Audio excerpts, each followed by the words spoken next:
का स्वरूप क्या है? क्या आत्मा स्वतंत्र है? ईश्वर का स्वरूप और ईश्वर स्वतंत्र है? हाँ, आत्मा परम स्वतंत्र है, आत्मा एक है, बहुत रूपों में वो भास रही है। जैसे 1 करोड़ घड़े रख दिए जाएँ और उसमें सूर्य का प्रतिबिंब पड़े, तो सूर्य 1 करोड़ नहीं हो गए, सूर्य एक ही है, घड़ों के हिसाब से वो छोटा-बड़ा उसमें भास रहा है। ऐसे ही आत्म तत्व एक है, ये सब घड़े हैं जड़ चैतन्य। एको ब्रह्म द्वितीयो नास्ति। आत्म तत्व एक है, अनेकता की भासता जो है, इसी अनेकता को जो है मिटा दे, वही महात्मा है, वही विद्वान है, वही ज्ञानी है। जो ये मिथ्या भ्रम हो गया नानात्व में, ये नानात्व का भ्रम मिट जाए तो अनुभव हो जाए कि आत्मा एक है।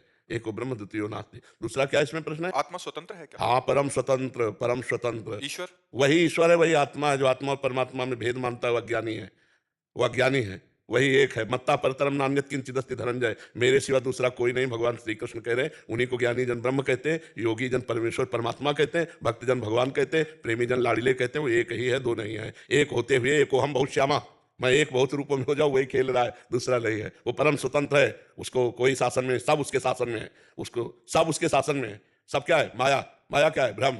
वो अपने आप में अपना शासन करता है, अपने आप में अपने आप से खेलता है और अपने आप से अपने आप का विनाश कर लेता है। समझ रहे? बहुत विचित्र खेल है, इसको जो जान गया, कोई आश्चर्य इसमें सुनता है, कोई आश्चर्य में देखता है, कोई आश्चर्य में अनुभव करता है। अनुभव कर लिया तो मुक्त हो गया, अनुभव नहीं किया तो खूब ज्ञान बोल लो और खूब ज्ञान सुन लो और पचड़े में फंसे रहोगे माया के ही। ये बड़ा विचित्र खेल है माया का। ऐसा हो सकता है कि आत्मा का ज्ञान है पर बोध नहीं है। हो सकता है भक्ति का प्रवचन हो रहा है लेकिन भगवान से प्रेम नहीं है। ये आंतरिक बात है। हो सकता है तुम प्रवचन ना कर पाते हो लेकिन तुम्हें आत्मबोध हो, तुम्हें आत्म प्रेम हो। ये मतलब ये ऐसी अकस कहानी है कि समझने में भी नहीं आती। भगवान गुरुदेव जिसको अनुभव करा दे वही सब। नायमात्मा प्रवचने न लभ्या न मेधया न बहुना श्रुते न प्रवचन से और न बहुत बुद्धि से और न बहुत सुनने से। इसे गुरुदेव कृपा कर दे तो मोक्ष मूलम, गुरु कृपा, शुद्ध ज्ञान हो जाए, जड़ चेतन की ग्रंथि का जो भ्रम बैठ गया है ये नष्ट हो जाए। महाराज जी, सत्य और असत्य क्या है? शांति का असली स्रोत क्या है? हाँ, पहली बात तो सत्य और असत्य, इसका निर्णय विवेक करता है। ब्रह्म सत्यम और जगत मिथ्या। पूरा टोटल उमा कहां में अनुभव अपना, सत हरिभजन जगत सब सपना टोटल। पहले ये स्वीकार करे तो आप लगे कहां हो, सत्य में कि मिथ्या में? ईमानदारी से देखो। दुलार मिथ्या का कर रहे हो कि सत्य का?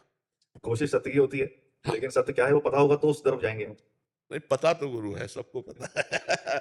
देखो भगवान इतना ज्ञान तो सबको दे, अगर कोई मर गया हो पड़ोस में और रो रहा हो और आपसे कहा जाए थोड़ी देर समझा दो तो आप समझाने की सामर्थ्य रखते हैं कि ये देखो भाई ये मृत्यु लोक है, यहाँ सबको मरना पड़ेगा, सबको जाना पड़ेगा, यहाँ कुछ सत्य नहीं है। और जब मुर्दा लेके चलते हैं तो ग्रामीण भी बोलते हैं राम नाम सत्य का परिचय सबको पता है, राम नाम सत्य है। बोलते हैं ना कि सत्य क्या है? देखो ये पूरे जीवन भर हमारे जो कांधे पे है असत्य कार्य में लगा रहा, तो कम से कम मरने के समय सब राम नाम सत्य। जो भगवान में स्थित है वो सत्य में स्थित है और जो जगत प्रपंच में स्थित है वो असत्य में स्थित है। ये अंदर की बात है, अंदर की बात है। हो सकता है संत वेश में असत्य में स्थित हो सकता है तुम पैंट शर्ट में सत्य में स्थित हो। इसका भेद नहीं जाना जा सकता, इसे तो केवल गुरु भगवान जानते हैं और भगवान जानते हैं।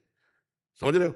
सत्य और असत्य का निर्णय विवेक से होता है और विवेक जब जागृत होगा वो सत्संग से होगा। बिन सत्संग विवेक न होई और राम कृपा बिन सुलभ न सोई। तो विवेक इतना प्रवीण होता है कि तत्काल सत्य का अनुभव और असत का त्याग कराता है। तो सत्य का कभी अभाव नहीं है, कहीं भी अभाव नहीं है, और असत की कहीं सत्ता नहीं है। ना सत्य विद्यते भाव ना भाव विद्यते सत्ता। अब आप विचार करके देखो, जब आप भोजन करते हो, जब आप पानी पीते हो, जब आप भोग भोगते हो, जब आप नाना प्रकार के व्यवहार करते हो, तो आप उसे नाटक रूप में करते हो या सत्य रूप में? उस समय सत्य लगता है। बस यही यही अज्ञान की स्थिति है, यही अज्ञान की स्थिति है।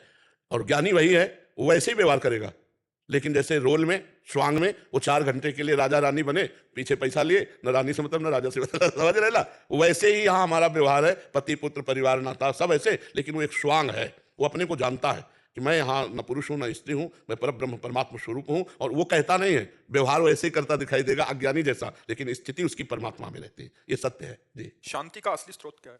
श्रद्धावान लभते ज्ञानम, बहुत ध्यान से सुनना। श्रद्धावान लभते ज्ञानम तत्परा सहितेन्द्रिया ज्ञानम लब्ध्वा पराम शांति मचरेणाधिगच्छति।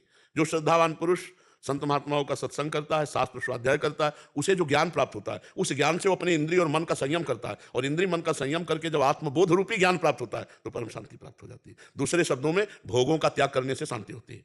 त्यागात शांति अनंतरम। जो भोग का त्यागी है, तो आप देखो अपने को मन समझाता भोग भोग ले तो शांति मिल जाएगी, समझाता है ना? ईमानदारी से देख लो, जब जिस भोग की इच्छा जागृत होती है तो मन कहता है इस भोग को भोग लेते हैं शांति मिल जाएगी, झंझट खत्म होगी। लेकिन झंझट खत्म नहीं होती, झंझट और बढ़ जाती है। त्यागात शांति अनंतरम, भगवान कह रहे हैं त्यागात शांति अनंतरम। तो शांति की स्थिति आत्मबोध में है, विषयों के त्याग में है। सत्य वस्तु परमात्मा है, संपूर्ण परमात्मा का भाव हो जाए तो ये जगत भी सर्वम खलमिदम ब्रह्म है, नहीं तो ये मिथ्या मानो पहले और ब्रह्म में सत्य स्थिति जागृत करो। आत्मा परम स्वतंत्र है, वो सबका परम प्रकाशक है, उसका कोई प्रकाशक नहीं, वो सबका आधार है, उसका कोई आधार नहीं, वो स्वयं में है, समझ रहे हो? और वही वो आप हैं। बस इतनी बात समझ जाए तो जीवन मुक्त हो गया। वो क्या बहुत है कठिन, कहना सरल है, कात कठिन, समझत कठिन और साधन कठिन, विवेक बहुत कठिन मार्ग है। ऐसे कह देना बहुत, शरीर में पीड़ा हो फिर मैं ब्रह्म हूं, समझो। अब ज्ञान का प्रयोग जब अपने ऊपर विपत्ति आवे, शरीर पर नाना प्रकार के कष्ट आवे, फिर भी मुस्कुराहट सुरक्षित रहे तो ज्ञान सुरक्षित है। नहीं तो चाहे जितना कि मैं शरीर नहीं हूं और आपको रिपोर्ट दी जाए कि कैंसर आखिरी स्टेज पे है, फिर आपकी फोटो खींची जाए सारा ज्ञान एक कोने में बह जाएगा, नहीं बह जाएगा? हाँ, उसे कहते हैं वाचिक ज्ञान। अगर शुद्ध बोध है तो उस समय भी आप स्थिति में रहेंगे। इसको जाना तो था ही, एक निमित्त बनना है, चला जाएगा। ये चला जाएगा, मैं तो अविनाशी हूं, मृत्यु भी मेरा क्या बिगाड़ सकती है। ज्ञान का मतलब यह है, अच्छा खाने को मिल रहा, पहनने को मिल रहा है तो मैं ब्रह्म हूं कह लो और जब प्रतिकूलताओं की मार आवे उस समय बोलो कि मैं ब्रह्म हूं, तब बात समझ में आएगी। जीव और जगत में क्या संबंध है हमारे? भ्रम, भ्रम का संबंध है। जासु कृपा सब भ्रम मिट जाई, गिर जा सोई कृपालु रघुराई। जैसे कांच के मंदिर पर खड़ा है, कांच कई क्वालिटी होता है, एक बड़ा रूप दिखाता है, छोटा रूप, एक भयावह रूप। अब वो जो मंदिर में खड़ा है, कांच के मंदिर में, अपने बहुत से रूप देख रहा है। अब किसी रूप से प्रियता करे, किसी रूप से नफरत करे तो क्या है उसका? भ्रम ही तो है ना, वही तो है ना। ऐसे ही एक परमात्मा स्वरूप है और उसी को हम अपनी पत्नी मान रहे, अपने पुत्र मान रहे, मित्र मान रहे, किसी को शत्रु मान रहे, किसी को नीच मान रहे, किसी को बड़ा मान रहे। तो ये है क्या? हमारा ही तो भ्रम है कि सत्य वस्तु तो नहीं है ना। सत्य वस्तु जब जान जाओगे तो फिर विद्या विनय संपन्ने ब्राह्मणे गविहस्तनी सुनी चय सुपाके चा पंडिता समदर्शिना, सब में एक है, वही मैं एक हूं, खत्म खेल भ्रम। ये जो जीव जगत का संबंध है ये भ्रम से हुआ है। अगर ये भ्रम नष्ट हो जाए, जिसे अज्ञान कहते हैं, अविद्या कहते हैं, अहंकार कहते हैं, तो जीव जीवन मुक्त हो जाए। समझ पा रहे आप?